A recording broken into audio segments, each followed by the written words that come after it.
So I've mentioned John Woolman before, I think, but before the American Revolution, very few people opposed slavery. It just wasn't a movement at all. There were isolated people. He was one of them, who is well known. Woolman was a Quaker.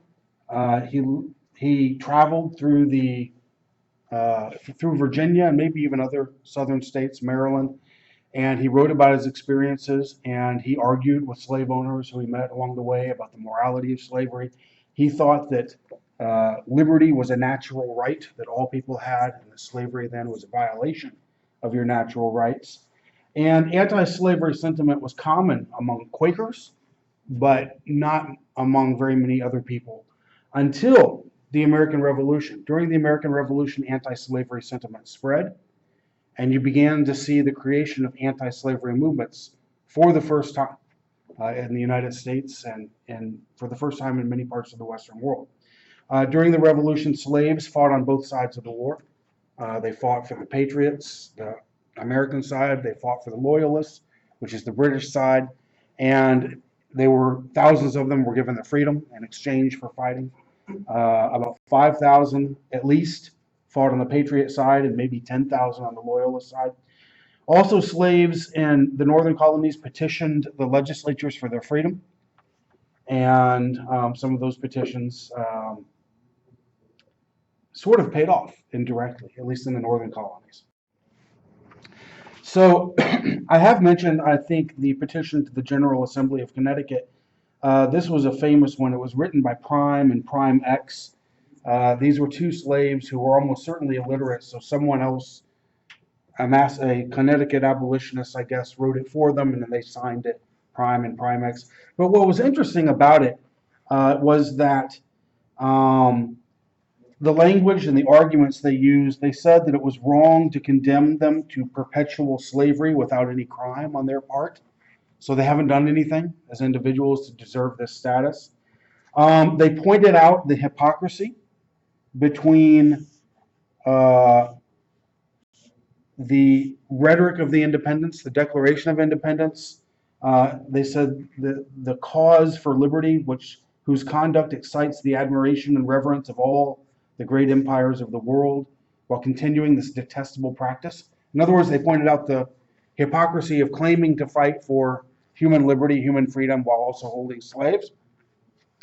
They pointed out that even though their skins were different in color from those of their masters, they said reason and revelation joined to declare that we are the creatures of that God who made of one blood and kindred all the nations of the world, of the earth.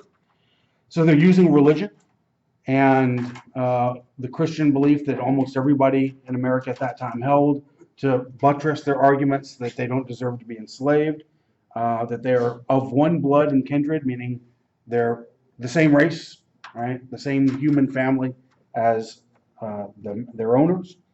They also said we are endowed with the same faculties with our masters. And by faculties, they meant we have the same brains that they do. We have the same minds. So we're not inferior, is what they were claiming. So they said the more we consider of this matter, the more we are convinced of our right by the laws of nature and by the whole tenor of the Christian religion, so far as we have been taught, to be free. We have endeavored rightly to understand what is our right and what is our duty, and can never be convinced that we were made to be slaves. So notice they say the laws of nature and the whole tenor of Christian religion. They're appealing to science, and they're saying if you study the laws of nature, if you use reason, then you deduce that we should be free because we are the same, human stuff that our masters are. Or if you use religion, revelation, they call it, you get to the same conclusion. We should be free.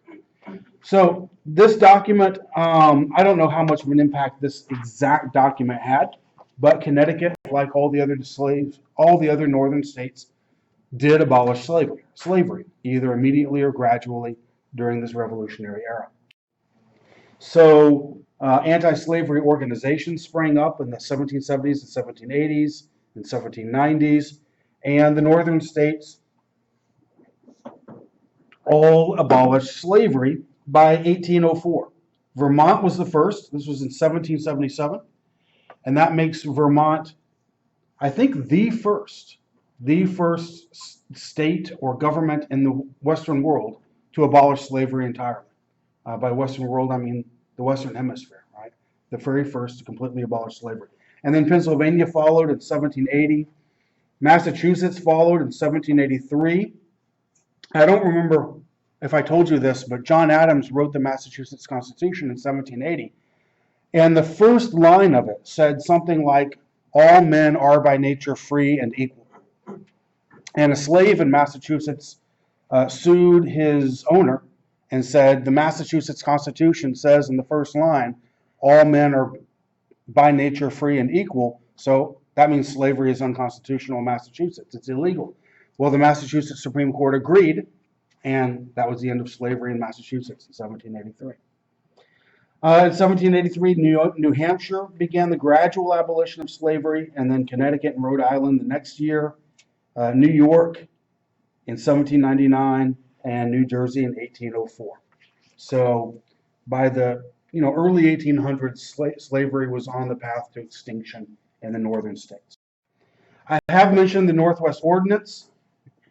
It bans slavery in these new territories that would become states: Ohio, Indiana, Illinois, Michigan, and Wisconsin. Remember, Thomas Jefferson wanted to ban slavery in all the new territories west of the Mississippi and west of the Appalachians, excuse me. And his effort to do so failed by one vote in the Continental Congress. And how different American history would be if they had gotten that vote. Things would be radically different, dramatically different. I think. It's hard to say.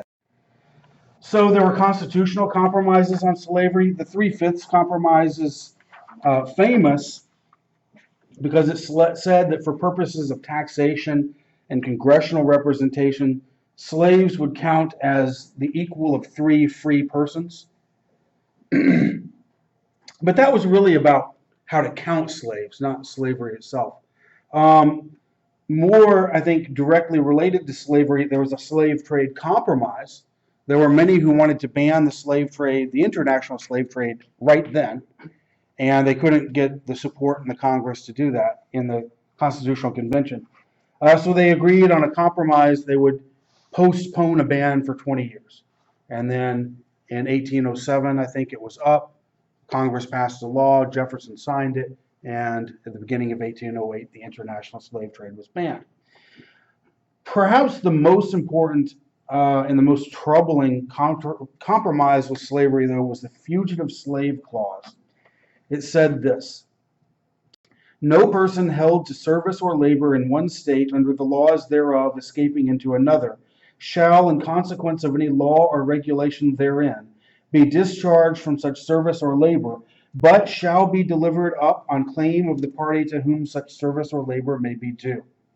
Notice they don't use the word slavery or slave at any point in that passage. They don't use the word slave or slavery at any point in the document, the Constitution. And later, people like Frederick Douglass and Abraham Lincoln would point that out as an example, as a suggestion that the founding fathers were deeply uncomfortable with the practice and didn't even want to name it in the Constitution. But this was clearly about slavery. So what it says is, if a slave escapes from a slave state to a state that has banned slavery, the state where slavery is abolished has to return the fugitive to his or her owners in the slave state. This was controversial all the way up to the Civil War.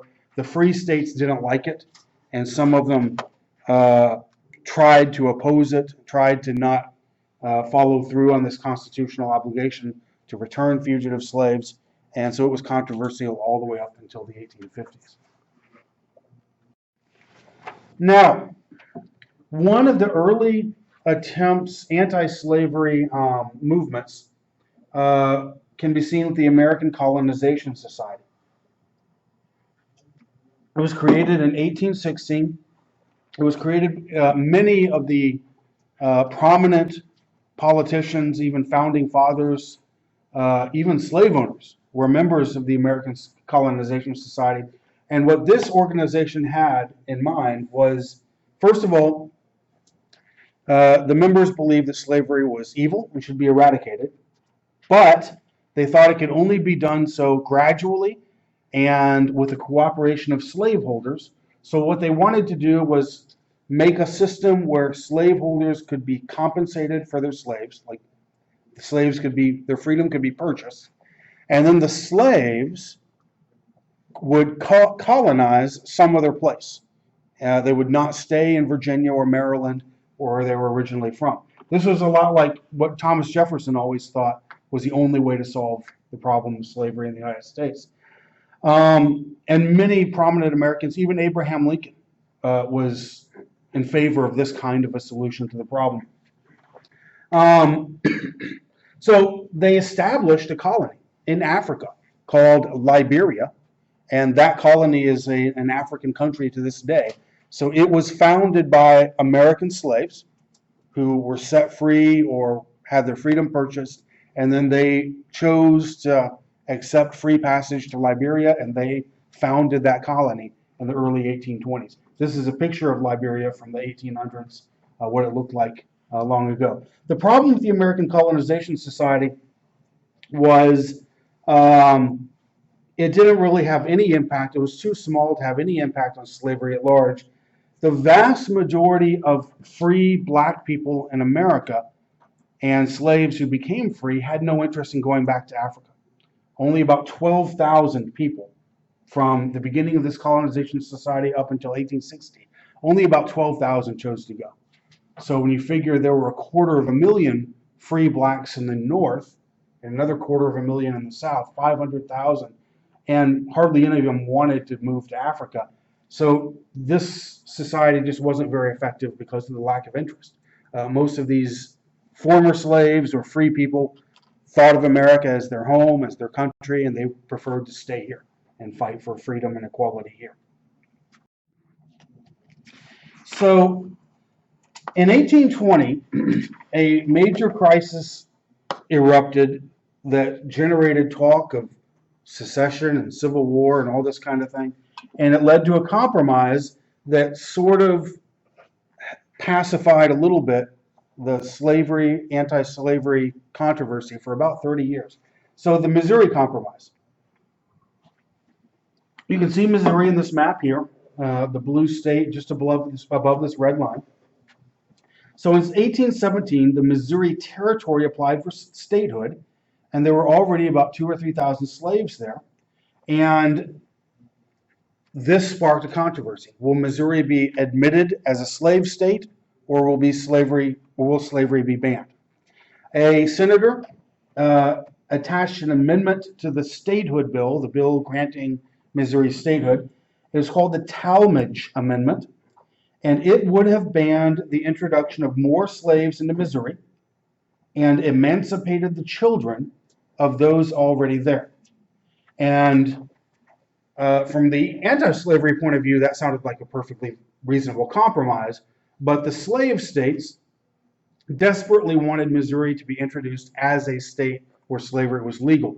The slave states were worried about being outnumbered in the Senate, and they thought that unless they preserved a balance in the Senate, a balance of power with the same number of slave and free states in it, that they would be powerless and everything would go against them in Congress. And so that's why they desperately wanted Missouri to be a slave state rather than a free state. The controversy was only solved when a compromise was worked out in 1820, and it allowed Missouri to come into the Union as a slave state, so slavery would be legal there. And Maine, which you can see in the upper right-hand corner here, which had been a part of Massachusetts ever since colonial days, was split off into a new state, and this meant that one slave and one new state would come into the Union. The balance would be preserved. They would have exactly the same number of votes in the Senate, and that compromise pacified the two sides a little bit. The other part of the compromise that was really important, they drew an imaginary line along the southern border of Missouri from east to west, as far west as U.S. territory extended. And it only extended to about right here at that time in 1820. Remember, Texas and all of the Southwest was still part of Spain at this time. So the Missouri Compromise line extended to somewhere around where Oklahoma would be today. What they said was any new states, any new territories north of this line would be free territories. So all of this stuff that was part of the Louisiana Purchase that would eventually become Kansas, Nebraska, South Dakota, North Dakota, all of that would be free territory. Slavery would be illegal. South of the line, which really basically meant the Arkansas territory that you can see here, which would eventually become Arkansas and Oklahoma. South of the line would be slave territory. Slavery would be legal there. So they were deciding in 1820 just to divide up all the territory between slave and free so they wouldn't have to go through this fight over and over and over again every time new territories applied for statehood. And that worked for about 30 years. It worked in the sense that it just kept the senators from tearing each other apart. Let's skip this. Now, around this time, at some point in the 1800s, or maybe even sooner, but we tend to think of it in connection with the 1800s, the Underground Railroad came to be. And this was not a real official organization. There wasn't some group calling itself the Underground Railroad. It was more like a nickname for an informal network that was organized by black and white abolitionists. And it helped somewhere between 100,000 to 130,000 slaves escape to freedom. And it was a network of churches run by Quakers and Methodists and people who were anti-slavery, and private homes, again, often the homes of Quakers and religious people who were anti-slavery. And they would basically hide fugitive slaves, feed them, clothe them, and then help them to get to the next house or church on their path to eventual freedom, and which usually meant like Canada or someplace far away from their original, the place they were fleeing from. The typical fugitive who escaped along the Underground Railroad was a young, unmarried male from the Upper South. And the reason for that was because, first of all, the Upper South, like Maryland, Kentucky, Virginia, if you lived farther south than that, you were just too far away from freedom to have a realistic chance of escaping. But the young, unmarried male part of it is also interesting and important. If you were older, if you were married, if you were female, which meant likely you had children, then you had strong family ties that made it less likely that you would try to escape because you wouldn't want to leave kids behind or a spouse behind or that sort of thing. So it was young men in their 20s maybe or even younger who were more likely to risk it and escape. Although, of course, there are exceptions, many exceptions. The most famous person who escaped and then worked on the Underground Railroad is this person here, Harriet Tubman. She was born in slavery in 1820 in Maryland, same place Frederick Douglass was born, just a couple of years after him. She escaped to Philadelphia in 1849, and then she turned around and made 13 trips back into the South to free about 70 other slaves. She also helped recruit men for John Brown's raid on Harper's Ferry in 1859, and she served in many capacities during the Civil War on the Union side. So she had quite an accomplished career.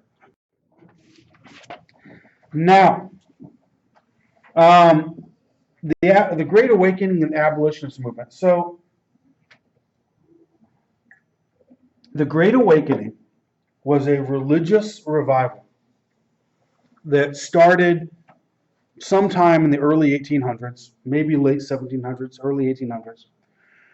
And it was a kind of evangelical revival where lots of people would go to camp meetings. They would pray and listen to songs and listen to sermons and sing songs for days, like going camping, but with a religious purpose in mind. And they would be converted by the hundreds or by the thousands. You can see this picture of a camp meeting in the early 1800s, and this is from Kentucky or Tennessee. You can see the tents kind of pitched back there in a long row. You can see the preachers on the platform, and they're just going to be preaching and singing hymns and songs all day long. This was very popular, and it had a tremendous impact on American history and American culture. And one of the most important impacts from a non-religious point of view, I mean, from a religious point of view, it had its impact because thousands of people were converted. New denominations like Methodism and Baptism became more prominent. This is the time period when they became the most popular denominations in America. But in a secular sense, they also had a huge impact because many of these new converts took up reforms, causes to fight for, like temperance, meaning anti-alcohol movements, right? Anti-alcoholism, stamping out prostitution, child poverty and child abuse and things like that. And probably most important of all, many of them turned to abolitionism. Many of them first became converted to some sort of Christian denomination and then followed that into fighting against the evils of slavery, which they considered to be the greatest evil in America at the time. The man on the right is an example of this. He's Charles Finney. He was the most famous preacher of this time. He preached in the 1820s, 1830s. He would go on to be the president of Oberlin College, and Oberlin would be famous as a kind of a hotbed of abolitionism. From the day it opened, it allowed black and white students, male and female students, which is very unusual for the time. But he denounced slavery from his pulpit in his sermons, and in general, he insisted that his followers serve others, that they do good in society. This is a quote from one of his speeches. They, meaning Christians, they should set out with a determination to aim at being useful in the highest degree possible. They should not rest satisfied with merely being useful or remaining in a situation where they can do some good. But if they see an opportunity where they can do more good, they must embrace it, whatever may be the sacrifice to themselves. Now, whatever it may cost to them, no matter what danger or what suffering. So he's encouraging his followers not just to fight against slavery, but against all these other social problems as well. This is Theodore Dwight Weld. He was heavily influenced by Charles Finney. He was from a long line of preachers, but apparently in his youth he wasn't terribly religious until he heard a Finney sermon, and he sort of went through two conversions. The first was the conversion to Christianity under Finney, and then the second, right after that, was like a conversion to anti-slavery, to abolitionism. And so he took up that cause, and he set up his own sort of schools for anti-slavery speakers. He would train men and women on how to be activists against slavery. And what they did was they basically modeled themselves after the church. So they would have camp meetings with songs and sermons, just like the religious camp meetings from the Second Great Awakening, but instead of being about saving your soul and following God, it would be about fighting slavery and the evils of slavery. And then most of the people, well, almost all of the people there were Christians already. So this was like the next step to them.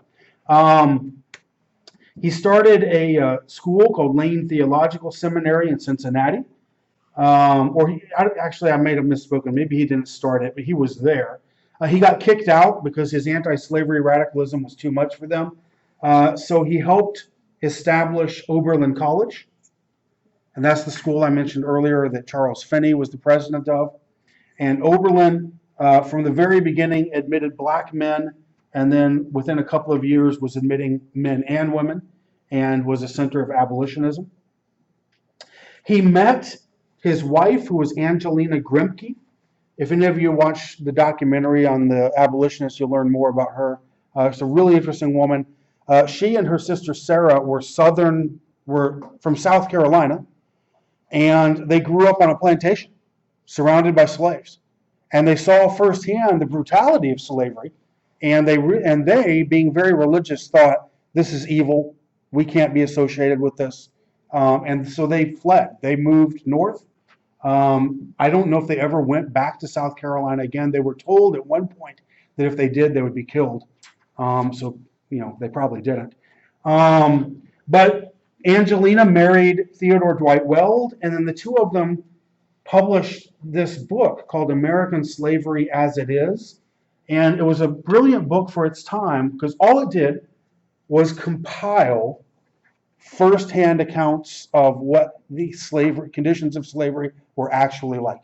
They, in a day before the internet, before it was easy to do this sort of thing, they found authentic examples from Southern newspapers and from diaries and from narratives published by former slaves of the brutality and the evilness of slavery. So that's what they call this, American Slavery as It Is.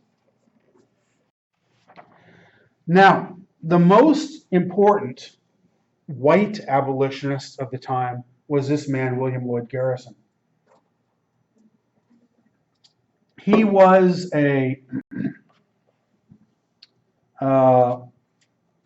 his contribution first was that he published in 1831 an abolitionist newspaper called The Liberator. And this newspaper was, free blacks and anti-slavery activists subscribed to it and got their news from it. And so it was very influential. And then in 1833, he founded something called the American Anti-Slavery Society. And this was really the greatest anti-slavery organization leading up to the Civil War. And through this society, he reached and used the talents of people like Frederick Douglass and many others. They would organize speeches against slavery and activism of different kinds. Now, he was very radical. I'll give you a couple of examples of his radicalism. He supported full participation of women in the movement, which might sound like obvious and a no-brainer to you today, but at the time, it was widely thought that women should literally not speak at public meetings, and that this was somehow controversial, and he was against that. So he took a group of anti-slavery activists to London in 1840.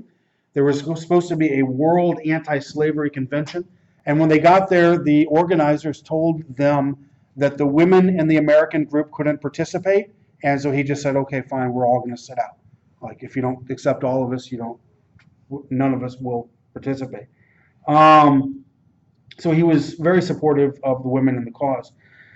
More radically, perhaps, he embraced a radical no government philosophy.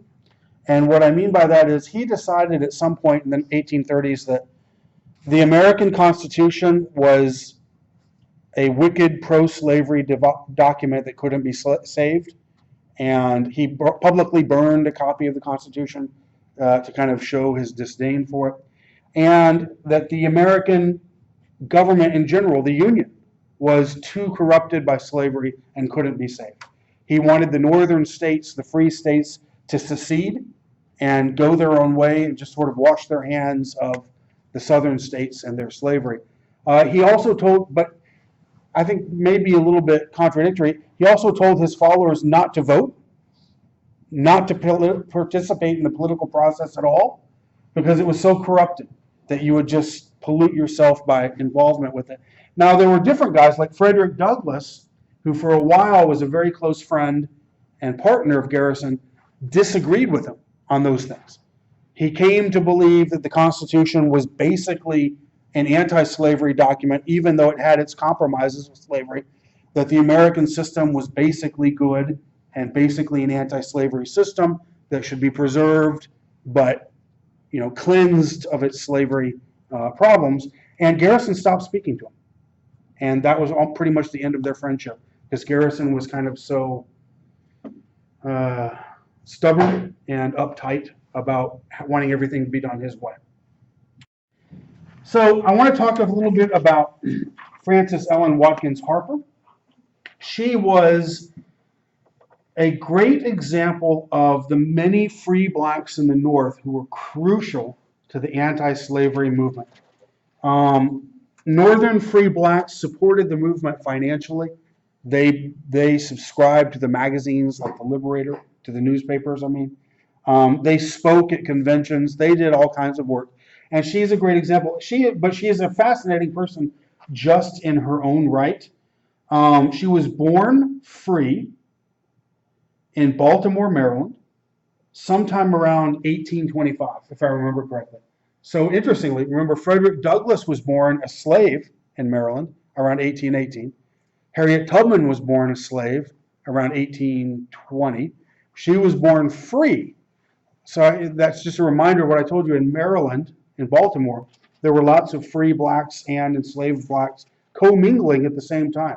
She may have even, well, she would have probably been too young, but I was going to say she may have even known them. It's not impossible. But she was free, and she became a great writer.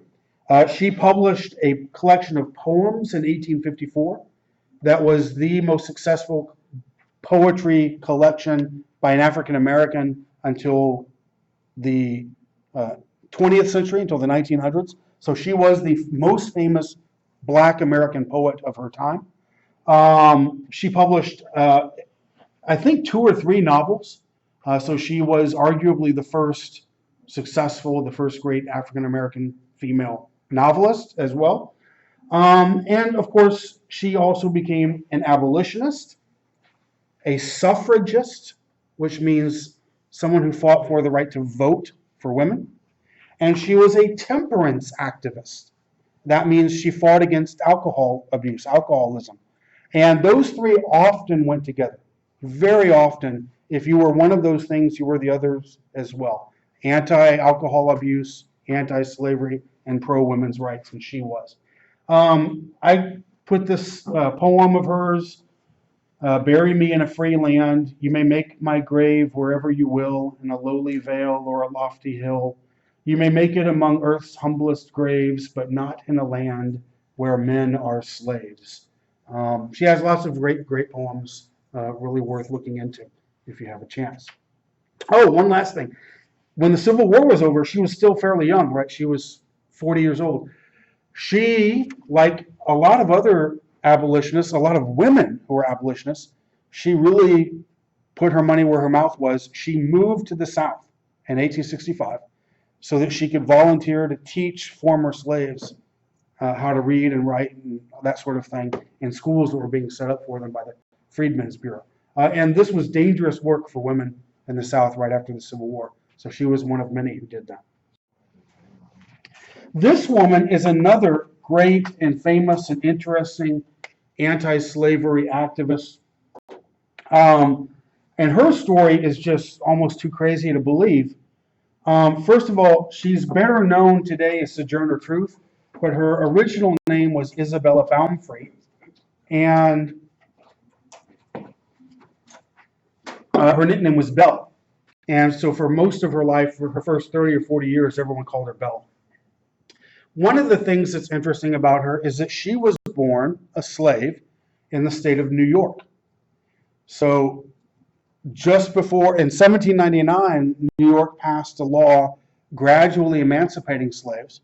And the rule was children born into slavery after this law was passed would be emancipated when they became adults, so at the age of 18 or so. And then on July 4th, 1827, anybody who was still a slave at that point would be set free on that day. And that was the law. She was born in the 1790s, so she was not one of those children who would be set free on her 18th birthday. She had several children who were slaves until they matured.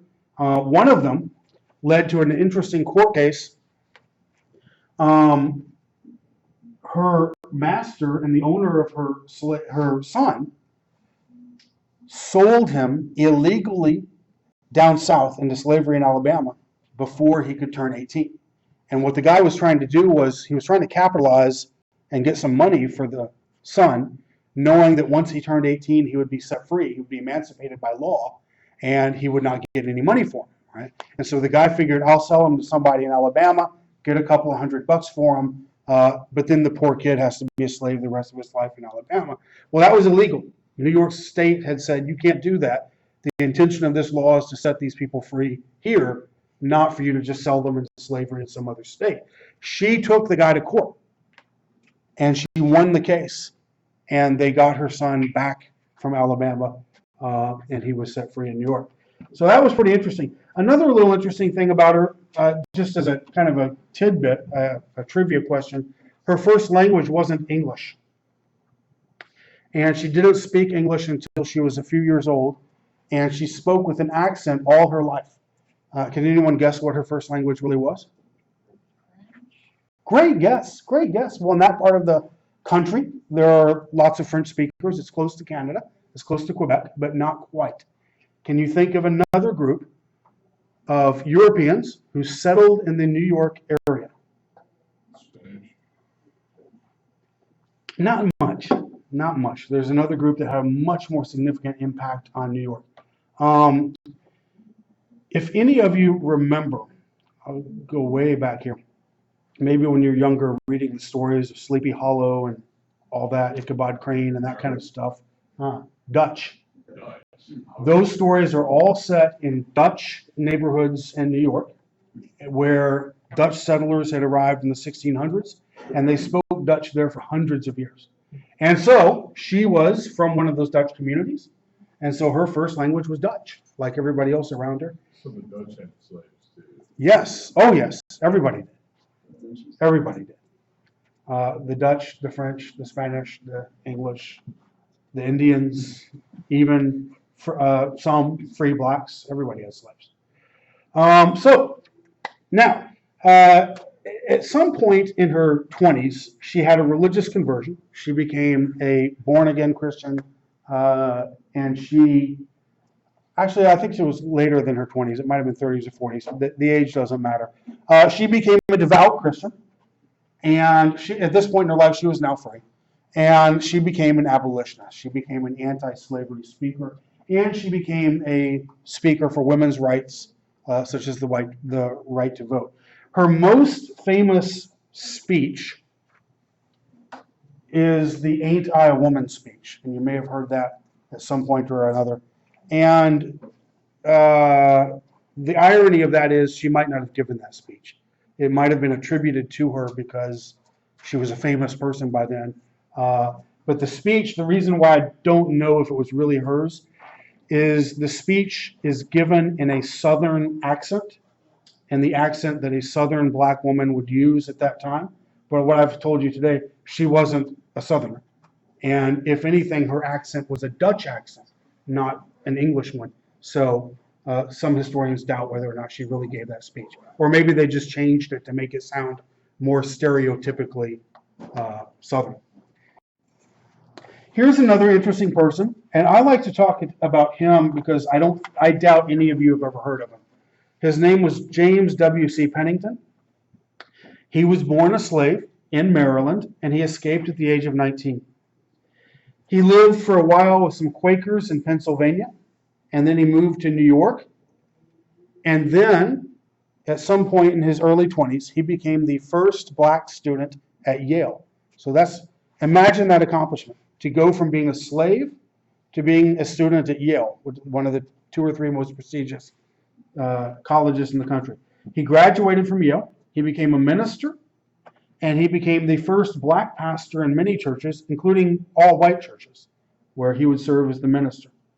He wrote a book in 1841 called The Origin and History of the Colored People, which I think is the first history book about African Americans written by an African American, I think. And then he played an interesting role in the Amistad case, which I'll get to in a minute. He toured Europe, and in the 1850s, he protested against segregation on streetcars in New York City. And I think that's interesting because when we think about protesting against segregation, segregated buses, segregated trains, we think of it as a recent thing in the 1950s and 1960s. He was one of a few people who was protesting against segregation in free states even before the Civil War. And I mentioned Frederick Douglass the other day. I want to say just a little bit more about him. Douglass escaped from slavery, remember, when he was about 20 years old or so, something like that, around 1838. He traveled quickly through Pennsylvania and New York, settled in Massachusetts for a while. And he was living in a community of free blacks, many of whom were fugitive slaves like himself. He met William Lloyd Garrison in 1841, and Garrison talked him into giving his first anti-slavery speech, and he was a huge hit. I want to quote just one or two lines from his speech. He said, "I appear before the immense assembly this evening as a thief and a robber. I stole this head, these limbs, this body from my master and ran off with them," which I thought was kind of brilliant, but literally was true. He was standing there, a thief, in possession of stolen property, which was himself, or fugitive property. He published his biography in 1845. It was called The Narrative of the Life of Frederick Douglass, an American Slave. It was a bestseller for its time. It sold about 11,000 copies within, a year or two, and it is still it's taught in schools across America. It's a brilliant book, incredibly well written, and very, very interesting. And he would go on for the next 10 or 20 years giving anti-slavery lectures across the United States and Europe and Ireland. And he became, I would say, he was the most important anti-slavery activist. He and Garrison are kind of neck and neck for who had the greatest contributions to the abolitionist movement before the Civil War. Douglass had one really fascinating speech that I want to give you a little bit of, I want to introduce you to. And the speech is, I don't remember what it was originally called, but everyone refers to it these days by "What to the Slave is the 4th of July," which is one of the lines from it. So this is in 1852. And he was asked to give an address to the ladies of the Rochester Anti-Slavery Sewing Society. Yeah. So it sounds exciting, right? The speech was given on July 5th, and so he took July 4th and the Independence Day celebrations as his theme, and he asked, "What to the slave is the 4th of July?" He said that the July 4th celebration of liberty was an offense to the enslaved people because they lacked freedom and citizenship, and he compared the slaves to the American colonists under British rule. He declared that he admired the principles of the American Revolution and the Declaration of Independence that the Founding Fathers fought for. However, he asked, "What have I, or those I represent, to do with your national independence? Are the great principles of political freedom and of natural justice embodied in that Declaration of Independence extended to us? What to the American slave is your 4th of July? I answer, a day that reveals to him more than all other days in the year the gross injustice and cruelty to which he is the constant victim." He also claimed that the institution of slavery corrupted the principles of Christianity and the Constitution. He denied that the Bible was pro-slavery, reminding his audience that it said that of one blood God made all nations of men to dwell on the face of all the earth, and that God commanded all men everywhere to love one another. Remember, in the petition to Connecticut, the slaves had said basically the same thing. He denied that the Constitution was pro-slavery. He said, "Take the Constitution according to its plain reading, and I defy the presentation of a single pro-slavery clause in it. On the other hand, it will be found to contain principles and purposes entirely hostile to the existence of slavery. Standing with God and the crushed and bleeding slave on this occasion, I will, in the name of humanity which is outraged, in the name of liberty which is fettered, in the name of the Constitution and the Bible which I've disregarded and trampled upon, dare to call in question and to denounce with all the emphasis I can command everything that serves to perpetuate slavery, the great sin and shame of America. Now, what's interesting, if you read it carefully, he does not say that America or the Constitution or the Declaration of Independence are bad. Not at all. He says they're great. What he says is, though, if you celebrate those things while you also have someone enslaved, you're a hypocrite. All right. All right. That's where we'll stop for today. I'll see y'all next time.